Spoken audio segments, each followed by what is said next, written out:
Hello and welcome back to INSPIRE's Unplugged Dialogue series. INSPIRE is a Horizon Europe project that started in October 2022 and will finish at the end of September 2026. The aim of INSPIRE is to create the European Centre of Excellence on inclusive gender equality in research and innovation. INSPIRE really has two main goals. Firstly, to build up the evidence base on how to integrate an intersectional perspective into gender equality plans, as well as providing practical support to 12 communities of practice of approximately 90 organizations working together to design, implement, and evaluate an inclusive change process. Today, we're continuing our conversation with Pat O'Connor, so if you haven't listened to the previous episode, I definitely recommend you to do so. Our guest, Professor Pat O'Connor, is a trailblazer in Irish academia and a leading voice in gender equality research.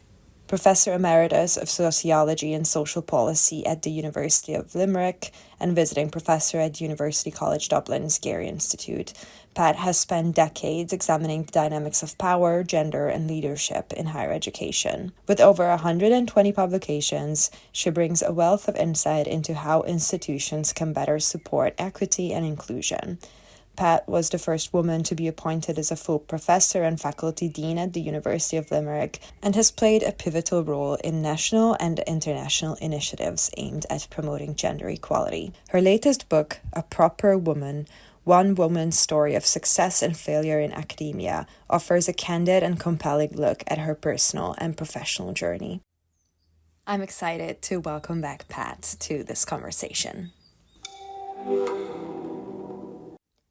Continuing our conversation from where we left off, that was really about how there are some changes that we can observe at an institutional level, mostly when we look at the leadership positions taken up by women in academia, but there are still a lot of challenges, both in terms of culture and also in the structures that are established currently for creating more equality in academia. Circling back to what we also discussed in our preparatory meeting, you have mentioned that in order to achieve change, you have to push buttons and figure out how to make things move and how to find these leverage points, or as you said it, push the buttons in the system. So how can we push certain buttons to make things evolve and move into a certain direction? Given the situation that you painted now, what would you think that could be like a next step to move towards direction that is a deeper institutional cultural change?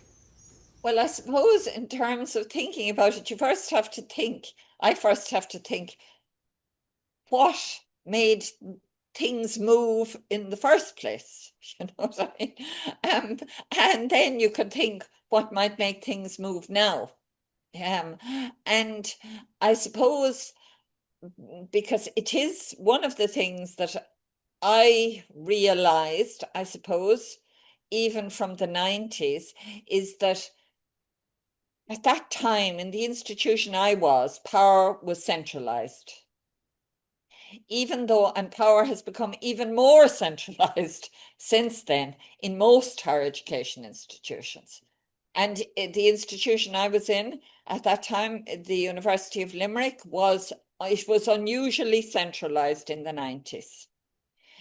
But that has become the norm now, even though the number of people in senior positions has multiplied hugely. But you really, I suppose, if you're interested in change, you have to be very clear on trying to identify where power is located, because it isn't always in the obvious places. It is sometimes, but not always. Because in higher education institutions, there are so many, frequently, structures, committees, bodies, etc. So you have to ask yourself, and there's also power to move things forward and power to block. And there are two different kinds of power. So if you want to move things forward, you have to see where that power is and who is likely to attempt to stop you moving it. So in my own experience, for example, I concluded that power was centralized and that the most powerful person was the person who at that time had founded the institution, who was then the president. And he was not even vaguely interested in gender equality, but he was interested, obviously, in the status and in the reputation of the institution he had founded. And he was also very proud of the fact that the institution he had founded was a secular university, right? Because obviously in the 90s, Ireland was very Catholic.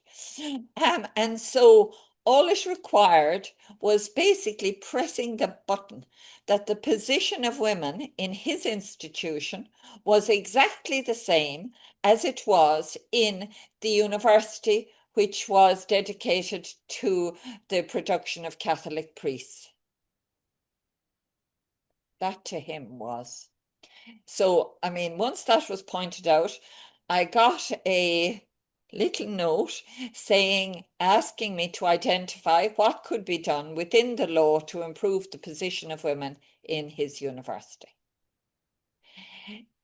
No caveats. And for example, one of the recommendations, and this was the 90s, one of the recommendations I made was that the executive, which was the body he chaired and the most powerful one within the university, that should undergo gender awareness training.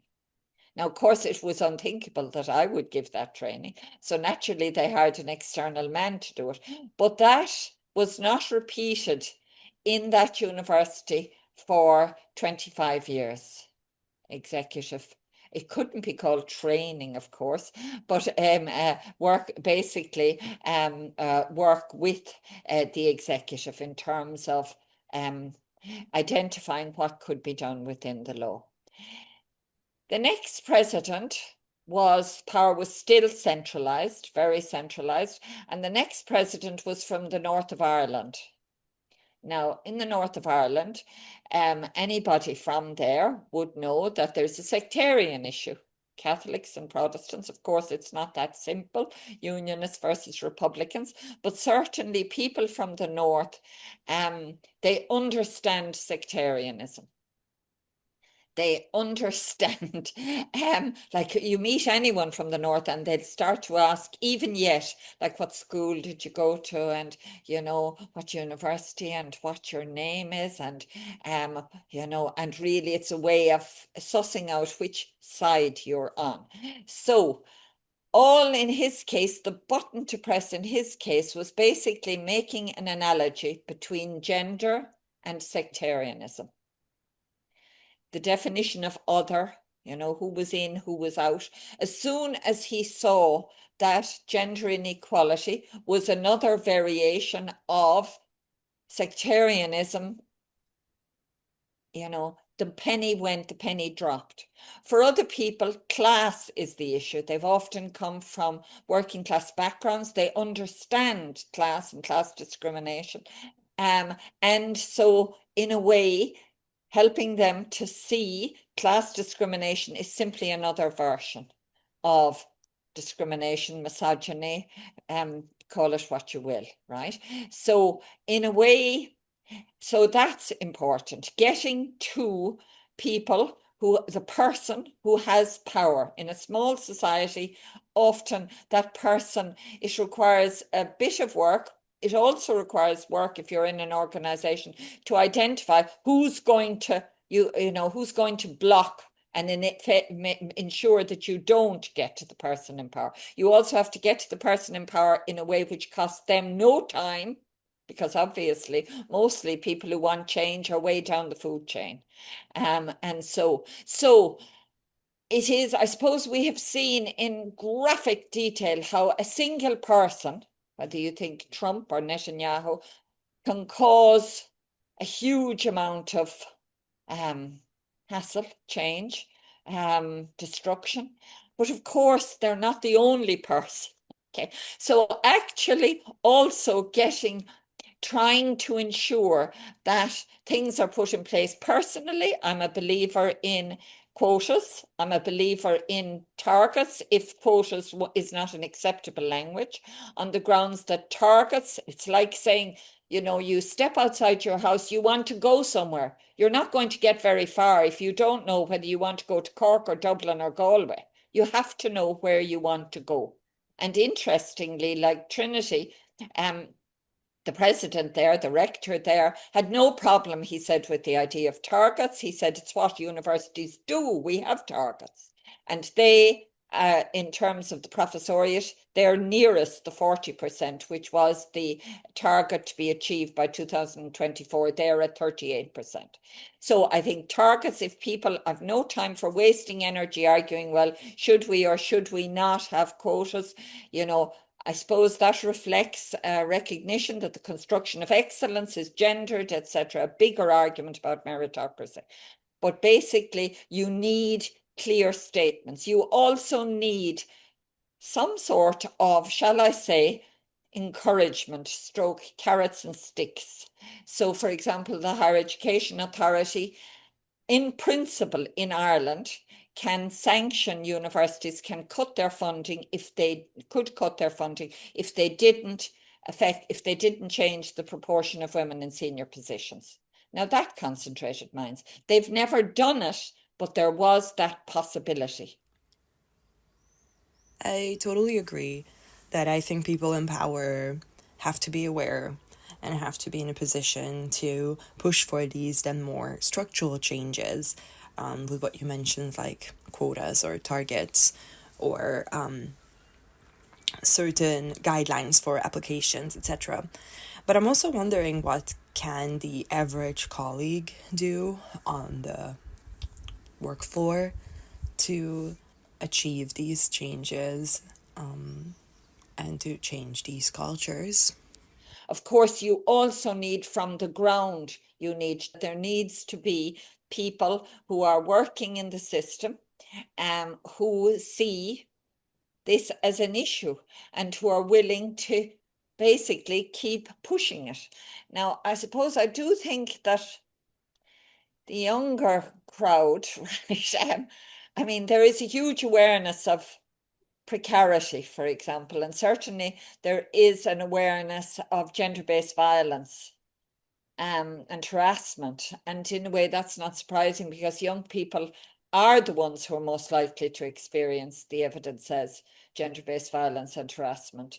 But I really am not sure about the extent to which many of them still really see gender inequality as existing, the extent to which they see, for example, see through all the constructions of excellence, right? The extent to which they understand the power politics that goes on in higher education institutions, the extent to which they really can rise above the individual level of microaggressions and discrimination without feeling that, oh God, it's just me, right?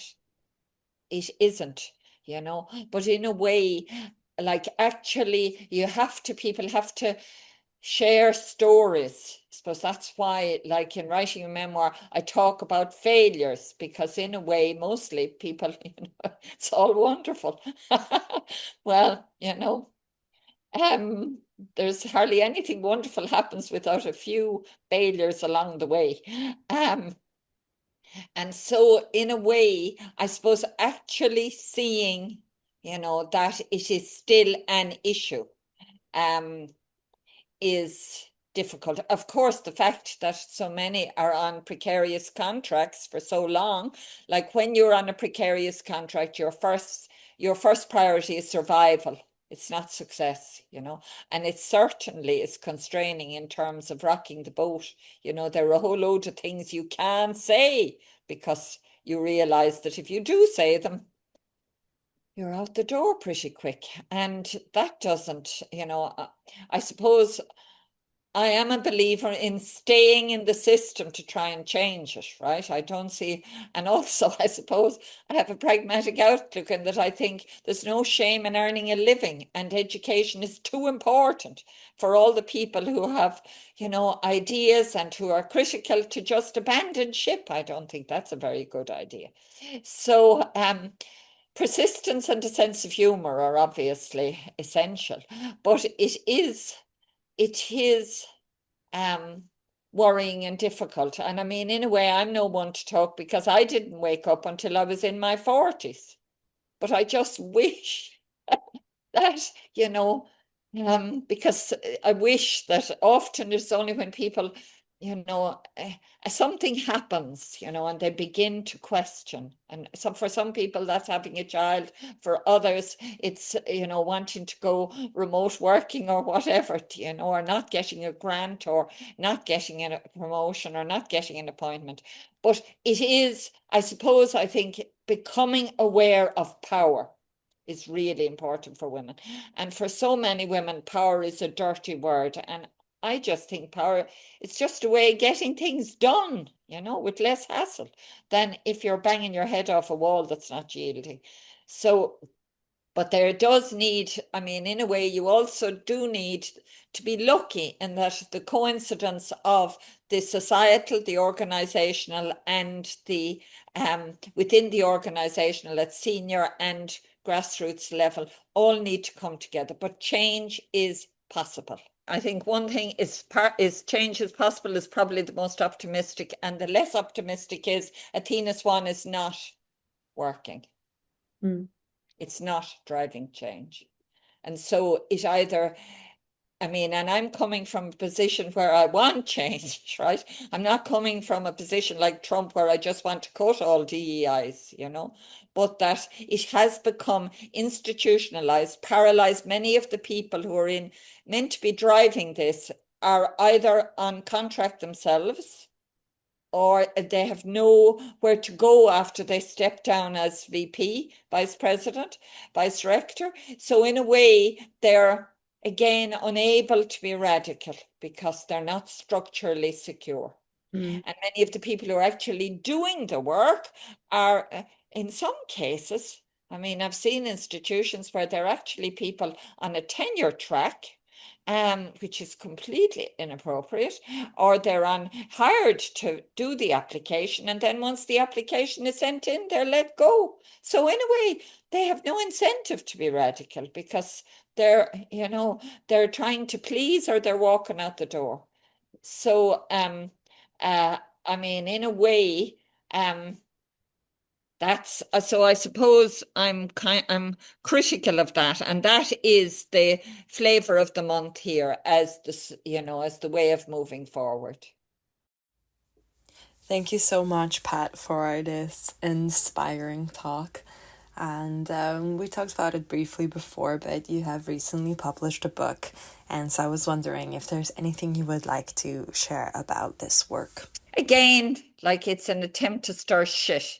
I won't make much out of the prophets, but it is anybody who has, I do think I certainly would have liked to have, it would have been helpful to have read something like this when I was stuck. Do you know what I mean? So anyway, one lives in hope. I think that is a very nice ending for this conversation. Thank you again, Pat, for joining us on the Unplugged Dialogues series. Thank you very much for inviting me. And for the listeners, thank you for tuning in. Do not forget to check out Pat O'Connor's book, A Proper Woman, One Woman's Story of Success and Failure in Academia. And also come back to the upcoming episodes of INSPIRE's Unplugged Dialogue series.